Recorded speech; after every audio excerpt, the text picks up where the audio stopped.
धूर्त साहूकार। रामशरण नामक व्यक्ति बहुत बड़ा सेठ था। नगर में उसका बड़ा सम्मान था। संयोगवश एक दिन उसके पास एक साथ तीन तीन हुंडियां आई।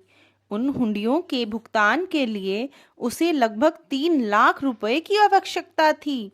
उसके पास रुपया आने में 5-6 दिन की देर थी। रामशरण अपने मुंशी को हुंडी वालों का हिसाब मिलाने के लिए कहकर रुपयों का प्रबंध करने के लिए घर से निकला। उस समय रामशरण के मुकाबले में केवल एक ही महाजन था, जिसका नाम हरमोहन था। वह अत्यंत कपटी था तथा ईर्ष्यालु था। रामशरण को यह बात मालूम थी, मगर उसके सिवा कोई दूसरा ऐसा व्यक्ति नहीं था जो 3 लाख रुपए एक मुश्त दे सके। लाचार होकर रामशरण हरमोहन के यहाँ गया और 1 सप्ताह की मुद्दत पर 3 लाख रुपए उससे उधार मांगा।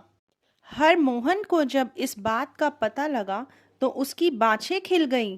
वह रामशरण को नीचा दिखाना चाहता था। उसकी यह मंशा थी कि किसी तरह रामशरण रास्ते से हट जाए तो वह स्वयं दिल्ली का नगर सेठ बन जाए। आज हरमोहन को अवसर मिला। उसने रामशरण से कहा, सेठ जी, आप हमारे यहाँ पहली बार ऋण लेने आए हैं। इसलिए हम आपसे सूद वगैरह भी नहीं ले सकते।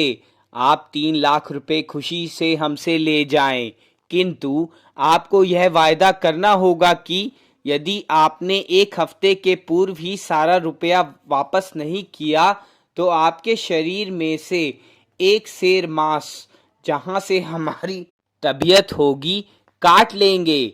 यदि इसमें किसी किस्म की कोई आपत्ति हो तो अभी कह दें, अन्यथा फिर कुछ नहीं सुना जाएगा।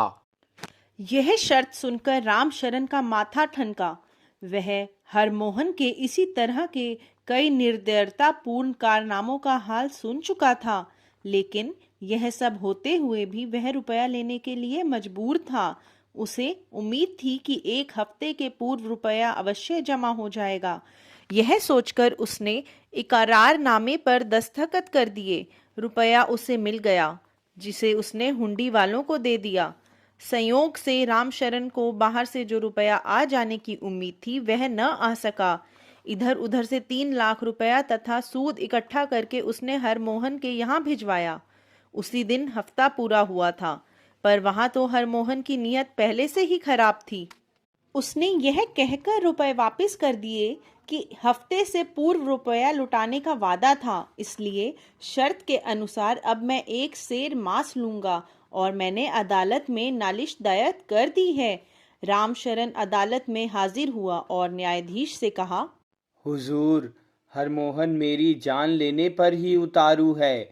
मैंने तो इसे ठीक उसी दिन, जिस दिन हफ्ता खत्म होने का था, रुपया भेज दिया था, लेकिन इसने वापस कर दिया और कहा कि 1 हफ्ते के पूर्व ही मिल जाने पर अपनी शर्त के मुताबिक ऋण वापस ले लेता, किंतु समय बीत जाने पर वह बाध्य नहीं है। रामशरण ने फिर कहा, हुजूर, अगर यह स्वीकार करें तो मैं अब भी इसका रुपया सूद के देने को तैयार हूँ। हरमोहन ने यह मानने से इनकार कर दिया। न्यायाधीश ने शर्त के मुताबिक एक सेर मांस लेने का हुक्म हरमोहन को दिया, लेकिन रामशरण मांस देने को राजी नहीं हुआ और उसने अपनी अपील अकबर बादशाह के दरबार में दायर की। अकबर बादशाह ने ऐसी शर्त पहले कभी नहीं सुनी थी। उन्हें बड़ा आश्चर्य हुआ। साथ ही जब उनसे इसका फैसला करने को कहा गया तो अकबर बादशाह ने उसी क्षण बीरबल को बुलाया और उन्हें न्याय करने की आज्ञा दी। अकबर बादशाह का आदेश पाकर बीरबल ने हरमोहन को बुलवाया और उससे सच्चा हाल सुनाने के लिए कहा। जवाब में हरमोहन ने शर्त वाला इकरारनामा सामने रखकर कहा, मुद्दत खत्म हो चुकी है और रामशरण ने रुपया अभी तक अदा नहीं किया, अतएव इकरार के अनुसार मैं एक सेर मांस इसके किसी भी हिस्से से काट लेने का हकदार हूँ। बीरबल ने हरमोहन से कहा, क्या तुम्हें अपना कुल रुपया मैं सूद के लेना कबूल है।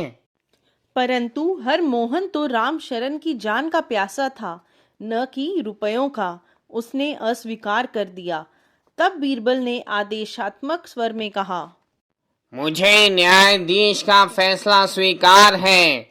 इसलिए हरमोहन राम शरण के शरीर में से एक सेर मांस ले ले, किंतु यह ध्यान रहे कि शर्त वाले इकरारनामे में केवल एक सेर के लिए ही लिखा है।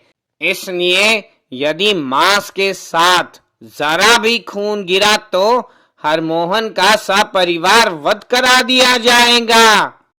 अब तो हरमोहन बहुत घबराया और उसने बिना ब्याज लिए अपना रुपया मांगा।